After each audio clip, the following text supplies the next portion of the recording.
She's just a little weird, this Madison Bell. She's got a very twisted reality, and you never quite know what she's doing or how she's gonna react to something. Things do get a little crazy, a little possessive, some stuff that you don't want to have happen on a, second date. She's a very needy and selfish young woman. This girl is just psycho. She's missing a few things up above. I've had some good feedback. I've scared some people. So take a look at this face and get scared.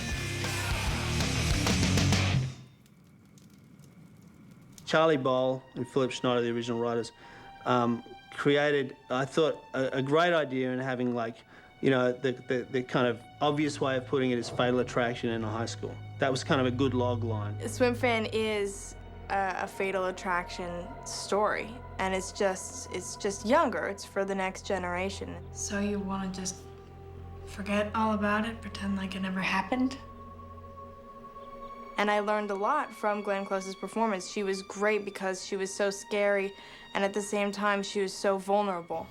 Did I do something wrong? Would you just talk to me? Madison, I have a lot going on right now, okay? When I first read Swimfan, I was scared, actually. I was scared of the character that I was to play. She's, the new kid in town for sure, but also the stranger. And with her, she brings some mystery, she brings some allure, and she brings some trouble. She's really a very psychologically damaged, screwed up, obsessive woman. I hope that people don't walk away going, what a prick, I hope they don't walk away going, God, what a jerk for cheating on his girlfriend, I hope that they go, oh, you know what, he was led astray by this crazy, crazy girl. Madison is very serious about her relationships, specifically with boys. Like, she needs the one to make her feel special. She needs the one that will be her everything.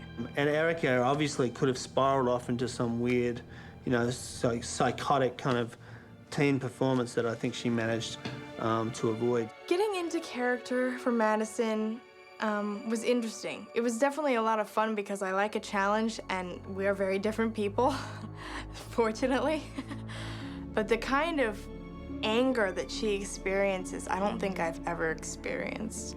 And so I really just had to be creative, and I had to act. Inevitably, to me, acting is, most of the time for me, it's kind of like focusing in on the aspects of yourself that you think you share with the character. Instead of bringing her closer to me, I distance herself from me because she is so outrageous that if I looked at her from an outside viewpoint and went, you have to understand, Erica, this means a lot to Madison. This means a lot to her, okay? You have to go in there, you have to get this for her. Do you want to escape? Yeah, sometimes.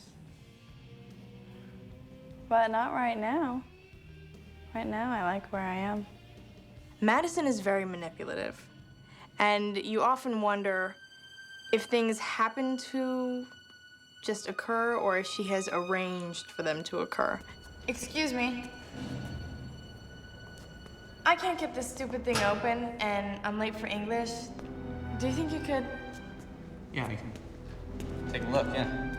The first time Madison sees Ben, she has this spark for him.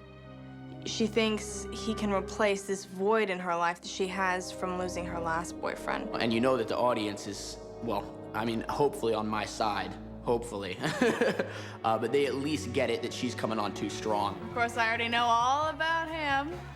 Amy just can't stop talking about her perfect boyfriend, even when I beg her to stop. Amy is really safe for Ben. He knows he loves her. He knows that she loves him and worships him. She's safe, she's there, she's home. Madison is completely different.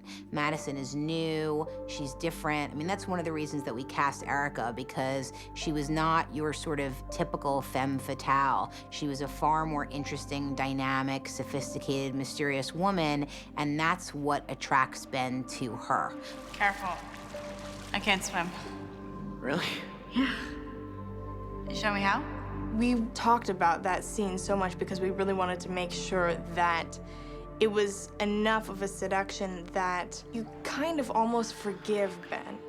You see that I was making it really difficult for him to turn me down. But she comes into the pool in this little red bra and panties and is very persuasive. I mean, I can understand why it happens. It's okay, I want you to.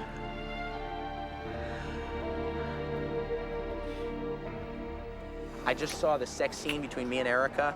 That was my first sex scene in a movie. I've had like kissing scenes and, I mean, alluded to sex scenes, but never where it was like, here's the sex right on screen, you know? This is not technically my first on-film love scene, but it is certainly the most intense or the most passionate. And so we just had to take it light. We had to make jokes all day, and we had to compliment each other on how we looked, and we had to just get through it. When I described it to my girlfriend, my real life girlfriend, I used the word intense, and that made her really angry. And I don't blame her. Do you have my panties? Excuse me. My panties. I think I may have left them in your car. It's just from the very first rehearsals where we kind of read through the script, the evil in her was coming out rather quickly, and I actually had to kind of suppress that through the first parts of the story until I could really let it come out. I think that the impact of having sex and being denied from that sort of drives Madison crazy, and she reacts in really crazy, silly sort of ways. Madison's evil, manipulative way is to weave herself into his life as solidly as she possibly can. And that means making friends with his girlfriend, that means dating his best friend, that means finding out where he works and finding out, you know, his past and meeting his mother, and just making herself this undeniable presence, and at the same time doing the work of extrapolating as much information about him as she can to use against him when it comes to the point that she has to use it against him because he's just not behaving. Surprise! Yeah. The first time we get an inkling into Madison's obsessive nature and her very manipulative nature is when she arrives unexpectedly and uninvited at Ben's house. It's so great to finally meet your mother. What do you mean, finally? You just met me. Doesn't feel that way. Who invited her? Does she know the mom? She doesn't even know where Ben lives. How did she show up there? I think it was fun to see the transition as Ben starts to realize something is awry, and Madison starts to demonstrate her true colors. I find that very creepy. I think it's well written. I think it does a good job of walking the fine line between someone who's not technically doing anything wrong, and yet everything they're doing is very invasive and very weird. But you can't say to them, you're doing this wrong, because they're actually not doing anything wrong. They're just being nice to your mum. Gotcha. Hey. Hey. And he feels like the world's coming down and everybody knows, and somebody says something that makes him go, oh, okay, they don't know. Oh, okay, I'm just imagining things, you know.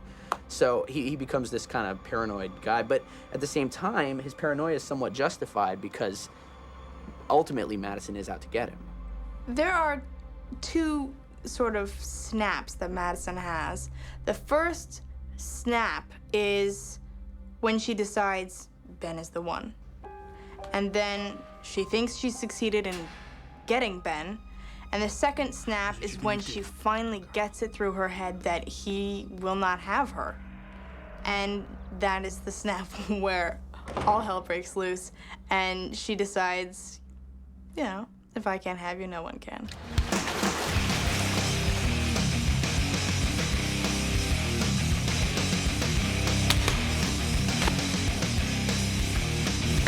And then she tries to take Amy out of the picture a couple of times.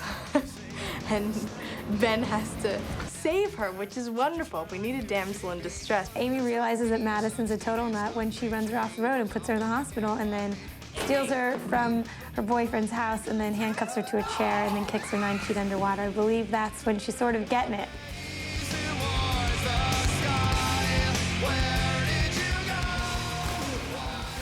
I think the audience is going to have a lot of fun with this film, and I really hope they don't end up hating me.